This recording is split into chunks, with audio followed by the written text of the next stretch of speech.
যে নিজে শিখে এবং অন্যকে কোরআনের শিক্ষায় দেয় সেই ব্যক্তি কি এই পৃথিবীর মধ্যে সবচাইতে শ্রেষ্ঠ। বলো আলহামদুলিল্লাহ।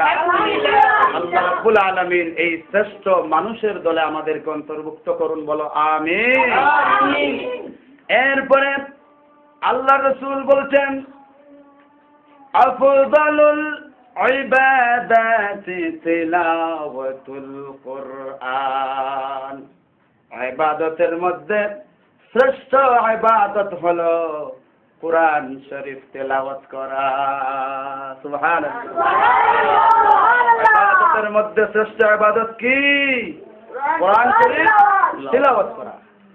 এই জন্য আল্লাহ রাসূল সাল্লাল্লাহু আলাইহি ওয়াসাল্লাম বলেছেন মান ক্বারাআল কুরআনা হারফান মিন কিতাবিল্লাহি ফালাহু হাসানাহ ওয়াল হাসানাতু বি'আশরি আমসালিহা লা আকুলু আলিফ লাম হারফুন বাল আলিফু হারফুন ওয়া লামু হারফুন ওয়া মিমু হারফুন। বিশ্ব নবী জনাবে মুহাম্মদুর রাসূলুল্লাহ সাল্লাল্লাহু আলাইহি ওয়াসাল্লাম বলছেন যেই ব্যক্তি আল্লাহর কিতাব থেকে একটা অক্ষর একটা হরফ পড়বে আল্লাহ রাব্বুল আলামিন তাকে একটা অক্ষর পড়ার কারণে একটা নেকি দিবেন। এরপরে আল্লাহ অনুগ্রহ করে দয়া করে মহব্বত করে আল্লাহ রাব্বুল আলামিন এই 1 থেকে 10 পর্যন্ত সওয়াব উন্নীত করবে। তাহলে বোঝা গেল কোরআন শরীফের একটা হরফ যদি পড়া হয় কত নেকি হয়? 10 নেকি হয়। আল্লাহর রাসূল বলতেছেন যে আলিফ লাম মিম, এখানে 3টা অক্ষর আছে, 3টা আরবি বর্ণ আছে। আমি এটা বলি না যে আলিফ লাম মিম একটা বর্ণ, বরং আলিফ একটা বর্ণ, লাম একটা বর্ণ, মিম একটা বর্ণ। যেই ব্যক্তি আলিফ লাম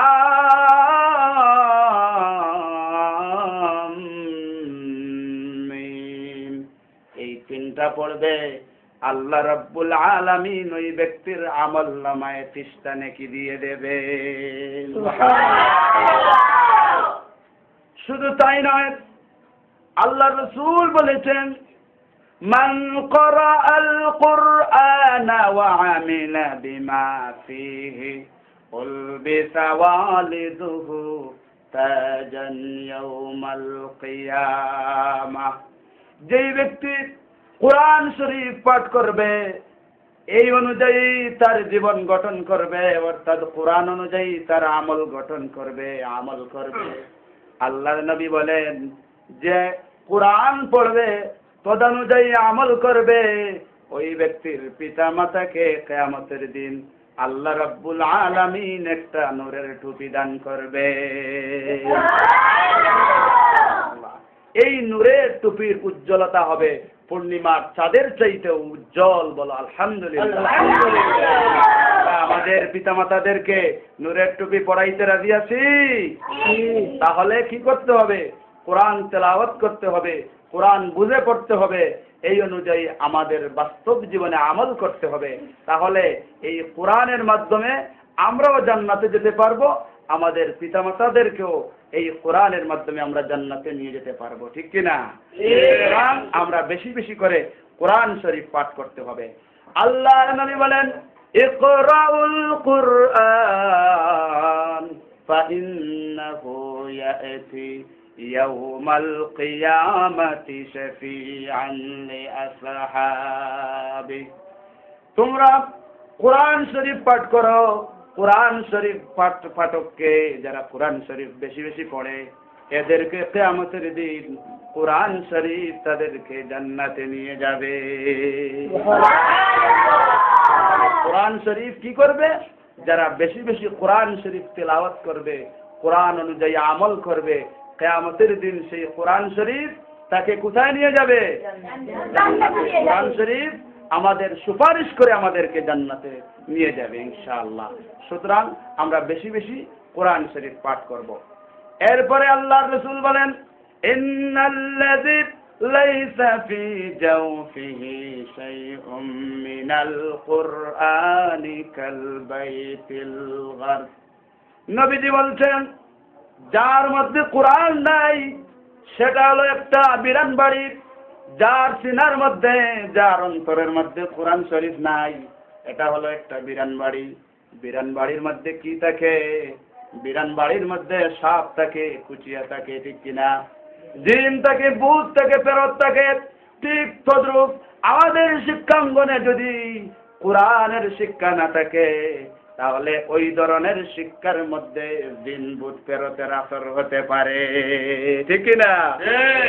সেই জন্য আজকে দেখা গেছে এত উচ্চ ডিগ্রি নেওয়ার পরে সন্ত্রাস, হাইজাকার, রাহাজানি, চুরি, ডাকাতি, সন্ত্রাসী শিক্ষিতরাও করতেছে, ঠিক কিনা?